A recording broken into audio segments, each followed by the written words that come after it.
ಓಂ ಶ್ರೀ ಗುರುಭ್ಯೋ ನಮಃ. ಫ್ರೆಂಡ್ಸ್, ಎಲ್ಲರಿಗೂ ನಮಸ್ಕಾರ. ಪ್ರೀತಿಯ ಮಕರ ರಾಶಿಯ ಆತ್ಮೀಯ ಬಂಧುಗಳೇ, ಮಕರ ರಾಶಿಯ ಮೂಲತತ್ವ ಮತ್ತು ವ್ಯಕ್ತಿತ್ವ. ಮಕರ ರಾಶಿಯು ರಾಶಿ ಚಕ್ರದ 10ನೇ ರಾಶಿಯಾಗಿದ್ದು, ಇದು ಭೂತತ್ವ, ಅರ್ತ್ ಎಲಿಮೆಂಟ್ ಮತ್ತು ಚರ ರಾಶಿ ಆಗಿರೋದ್ರಿಂದ ಇದರ ಅಧಿಪತಿ ಕರ್ಮ ಫಲದಾತನಾದ ಶನಿದೇವ.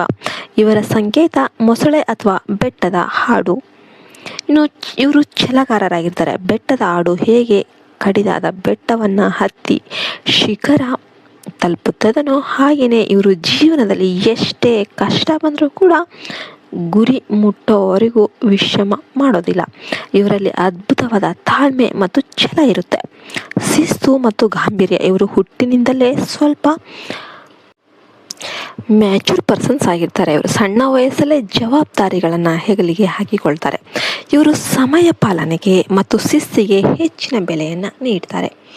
ಇವರು ವಾಸ್ತವವಾದಿಗಳು. ಇವರು ಹಗಲುಗನಸು ಕಾಣೋದಿಲ್ಲ. ಭೂಮಿಯ ಮೇಲೆ ಭದ್ರವಾಗಿ ನಿಂತು ಯೋಚಿಸುವ ಪ್ರಾಯೋಗಿಕ ವ್ಯಕ್ತಿಗಳು ಇವರು. ಭಾವನೆಗಳಿಗಿಂತ ಹೆಚ್ಚಾಗಿ ಬುದ್ಧಿವಂತಿಕೆಗೆ ಆದ್ಯತೆಯನ್ನು ನೀಡ್ತಾರೆ.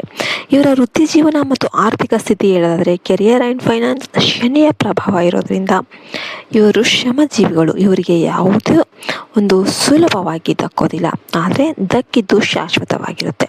ಇನ್ನು ವೃತ್ತಿ ಆಯ್ಕೆ ಬಗ್ಗೆ ಹೇಳೋದಾದರೆ ಸರ್ಕಾರಿ ಉದ್ಯೋಗಗಳು, ಇಂಜಿನಿಯರಿಂಗ್, ರಿಯಲ್ ಎಸ್ಟೇಟ್, ರಾಜಕೀಯ, ಮ್ಯಾನೇಜ್ಮೆಂಟ್, ಸಂಶೋಧನೆ ಮತ್ತು ಗಣಿ ಉದ್ಯಮದಲ್ಲಿ ಇವರು ಹೆಚ್ಚು ಯಶಸ್ಸನ್ನು ಕಾಣ್ತಾರೆ. ಇವರು ಸಂಸ್ಥೆಯ ಮುಖ್ಯಸ್ಥರಾಗಿ ಅಥವಾ ಉನ್ನತ ಸ್ಥಾನದಲ್ಲಿರಲು ಯೋಗ್ಯರಾಗಿರ್ತಾರೆ.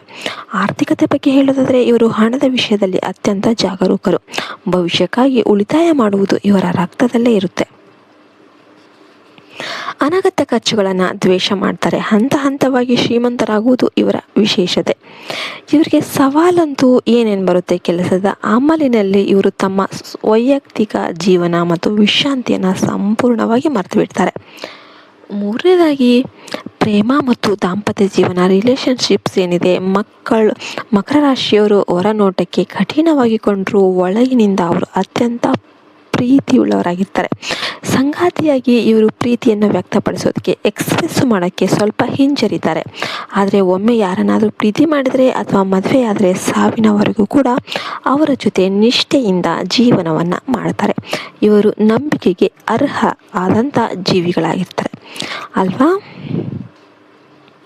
ಇನ್ನು ಇವರ ದೌರ್ಬಲ್ಯ ಹೇಳೋದಾದರೆ ಭಾವನೆಗಳನ್ನು ಹಂಚಿಕೊಳ್ಳದ ಕಾರಣ ಸಂಗಾತಿಗೆ ಇವರು ಒಂದು ಮಿಷನ್ ಥರ, ಯಂತ್ರ ಥರ ಅಂತ ಅಥವಾ ಭಾವನಾಹೀನ ಅಂತ ಆ ಥರ ಕಾಣಿಸಬಹುದು. ಇವರು ರೊಮ್ಯಾಂಟಿಕ್ ಆಗಿರುವುದು ಸ್ವಲ್ಪ ಕಡಿಮೆ ಆಗಿರುತ್ತೆ. ಇನ್ನು ಹೊಂದಾಣಿಕೆ ಆಗೋ ರಾಶಿಗಳು ವೃಷಭ ರಾಶಿ, ಕನ್ಯಾ ರಾಶಿ, ವೃಶ್ಚಿಕ ರಾಶಿಯವರೊಂದಿಗೆ ಇವರ ಹೊಂದಾಣಿಕೆ ಬಹಳ ಚೆನ್ನಾಗಿರುತ್ತೆ. ಇನ್ನು ನಾಲ್ಕನೇದಾಗಿ ಆರೋಗ್ಯದ ಕಾಳಜಿ, ಹೆಲ್ತ್ ಅವೇರ್ನೆಸ್. ಮಕರ ರಾಶಿಯವರು ದೇಹದ ಈ ಭಾಗಗಳನ್ನು ನಿಯಂತ್ರಿಸಬೇಕಾಗುತ್ತೆ. ಮೂಳೆಗಳು ಮತ್ತು ಕೀಲುಗಳು. ಇವರು ಮೊಣಕಾಲು ನೋವು, ಸಂಧಿವಾತ ಮತ್ತು ಹಲ್ಲುಗಳ ಸಮಸ್ಯೆಯ ಬಗ್ಗೆ ಜಾಗ್ರತೆಯನ್ನು ವಹಿಸಬೇಕಾಗುತ್ತೆ. ಇನ್ನು ಚರ್ಮ, ಶನಿಯ ಪ್ರಭಾವದಿಂದ ಇವರಿಗೆ ಚರ್ಮದ ಅಲರ್ಜಿ ಅಥವಾ ಒಣ ಚರ್ಮದ ಸಮಸ್ಯೆ ಕಾಡಬಹುದು. ಇನ್ನು ಅತಿಯಾದ ಕೆಲಸದ ಒತ್ತಡದಿಂದ ಇವರಿಗೆ ಡಿಪ್ರೆಷನ್ ಅಥವಾ ಮಾನಸಿಕ ಆಯಾಸವಾಗುವ ಸಾಧ್ಯತೆ ಇರುತ್ತೆ. ಕ್ಯಾಲ್ಸಿಯಂ ಯುಕ್ತ ಆಹಾರ ಇವರಿಗೆ ಅತ್ಯಂತ ಅವಶ್ಯಕವಾಗಿರುತ್ತೆ. ಮಕರ ರಾಶಿಯವರು ದೂರ ಮಾಡಬೇಕಾದ 5 ಪ್ರಮುಖ ದೌರ್ಬಲ್ಯಗಳು ಏನೇನು? ನಕಾರಾತ್ಮಕ ಆಲೋಚನೆ. ಇವರು ಜೀವನದ ಕೆಟ್ಟ ಮುಖವನ್ನೇ ಮೊದಲು ನೋಡ್ತಾರೆ. ಯಾವಾಗಲೂ ಸಂಶಯ ಪಡುವ ಮತ್ತು ಆತಂಕ ಪಡುವ ಗುಣವನ್ನು ಬಿಟ್ಟು ಸಕಾರಾತ್ಮಕವಾಗಿ ಯೋಚಿಸಬೇಕು. ಕಠೋರ ಭಾವನೆ. ತಪ್ಪು ಮಾಡಿದವರನ್ನು ಇವರು ಬೇಗ ಕ್ಷಮಿಸೋದಿಲ್ಲ. ಜೀವನದಲ್ಲಿ ಸ್ವಲ್ಪ ಮೃದುತ್ವ ಮತ್ತು ಕ್ಷಮಾಗುಣ ಬೆಳೆಸಿಕೊಳ್ಳೋದು ಒಳ್ಳೆಯದು. ಅತಿಯಾದ ಕೆಲಸ, ವರ್ಕಹಾಲಿಕ್. ಕೆಲಸವೇ ಜೀವನವಲ್ಲ, ಕುಟುಂಬದೊಂದಿಗೆ ಸಮಯ ಕಳೆಯೋದು ಮತ್ತು ಹವ್ಯಾಸಗಳಲ್ಲಿ ತೊಡಗಿಸಿಕೊಳ್ಳೋದು ಮಾನಸಿಕ ಶಾಂತಿಗೆ ಮುಖ್ಯವಾಗಿರುತ್ತೆ. ಹಣದ ವ್ಯಾಮೋಹ. ಕೇವಲ ಹಣ ಮತ್ತು ಅಂತಸ್ತಿನ ಒಂದು ಬೆನ್ನಟ್ಟೋದ್ರಿಂದ ಆತ್ಮೀಯ ಸಂಬಂಧಗಳನ್ನು ಕಳೆದುಕೊಳ್ಳುವ ಸಾಧ್ಯತೆ ಇರುತ್ತೆ.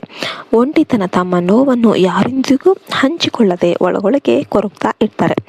ಆಪ್ತರೊಂದಿಗೆ ಮನಸ್ಸು ಬಿಚ್ಚಿ ಮಾತನಾಡೋದನ್ನು ರೂಢಿಸಿಕೊಳ್ಳಿ. ಅದೃಷ್ಟ ಮತ್ತು ಪರಿಹಾರ ಮಾರ್ಗಗಳು, ರೆಮಿಡೀಸ್ ಏನು? ಜೀವನದಲ್ಲಿ ಅಡೆತಡೆಗಳು ನಿವಾರಣೆಯಾಗಿ ಯಶಸ್ಸು ಕಾಣಲು ಈ ಕೆಳಗಿನವುಗಳನ್ನು ಪಾಲಿಸಬಹುದು. ಶನಿದೇವರ ಆರಾಧನೆ. ಪ್ರತಿ ಶನಿವಾರದಂದು ಶನಿದೇವರ ದೇವಸ್ಥಾನಕ್ಕೆ ಭೇಟಿ ನೀಡಿ ಎಳ್ಳೆಣ್ಣೆ ದೀಪ ಹಚ್ಚಿ ಶನಿ ಚಾಲೀಸ ಪಠಿಸೋದು ಅತ್ಯಂತ ಶುಭದಾಯಕವಾಗಿರುತ್ತೆ. ಇನ್ನು ಕಪ್ಪು ಬಣ್ಣ, ನೀಲಿ ಮತ್ತು ಕಪ್ಪು ಬಣ್ಣಗಳು ಇವರಿಗೆ ಶಕ್ತಿಯನ್ನು ನೀಡುತ್ತೆ. ಶನಿವಾರದಂದು ಈ ಬಣ್ಣದ ಬಟ್ಟೆ ಧರಿಸೋದು ಒಳ್ಳೆಯದು. ಇನ್ನು ಅದೇನಿದೆ ಬ್ಲೂ ಸಫೇರ್ ನಿಮ್ಮ ಜಾತಕ್ಕೆ ಅನುಗುಣವಾಗಿ ಪರಿಣಿತರ ಸಲಹೆ ಮೇರೆಗೆ ನೀವು ಇಂದ್ರನೀಲ ರತ್ನ ಧರಿಸೋದು ಆರ್ಥಿಕ ಅಭಿವೃದ್ಧಿಗೆ ಪೂರಕವಾಗಿರುತ್ತೆ.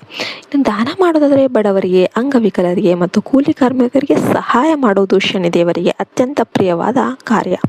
ಅವರಿಗೆ ಕಪ್ಪು ಬಟ್ಟೆ ಅಥವಾ ಅನ್ನದಾನ ಮಾಡಿ. ಇನ್ನು ಮಂತ್ರ ಹೇಳೋದಾದರೆ ಪ್ರತಿದಿನ ಕೂಡ ಓಂ ಶಂ ಶನೇಶ್ವರಾಯ ನಮಃ ಈ ಮಂತ್ರವನ್ನು ಕನಿಷ್ಠ 108 ಬಾರಿ ಪಠಿಸಿ.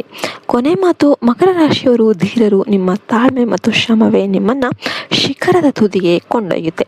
ಅಹಂಕಾರ ಮತ್ತು ನಕಾರಾತ್ಮಕತೆಯನ್ನು ಬಿಟ್ಟರೆ ನಿಮ್ಮನ್ನು ಸೋಲಿಸೋರು ಯಾರೂ ಇಲ್ಲ. ನಿಮ್ಮ ಜನ್ಮ ನಕ್ಷತ್ರದ ಉತ್ತರಾಷಾಢ, ಶ್ರವಣ ಅಥವಾ ಧನಿಷ್ಠ ಆಧಾರದ ಮೇಲೆ ಇನ್ನೂ ಹೆಚ್ಚಿನ ನಿಖರವಾದ ಮಾಹಿತಿ ಬೇಕಿದ್ರೆ ನಮಗೆ ತಿಳಿಸಿ, ನಾನು ಅದನ್ನು ವಿವರವಾಗಿ ಹೇಳ್ತೀನಿ. ಈ ವಿಡಿಯೋ ಇಷ್ಟ ಆಯಿತು ಅಂದರೆ ವಿಡಿಯೋಗೆ ಲೈಕ್ ಕೊಟ್ಟು ಜೈ ಶನಿದೇವ ಅಂತ ಕಮೆಂಟ್ ಮಾಡೋದನ್ನು ಮರಿಬೇಡಿ. ಜೈ ಹಿಂದ್, ಜೈ ಭಾರತ್ ಮಾತೆ, ಹರಿ ಓಂ ತತ್ಸತ್, ಸರ್ವೇ ಜನೋ ಸುಖಿನೋ ಭವಂತು.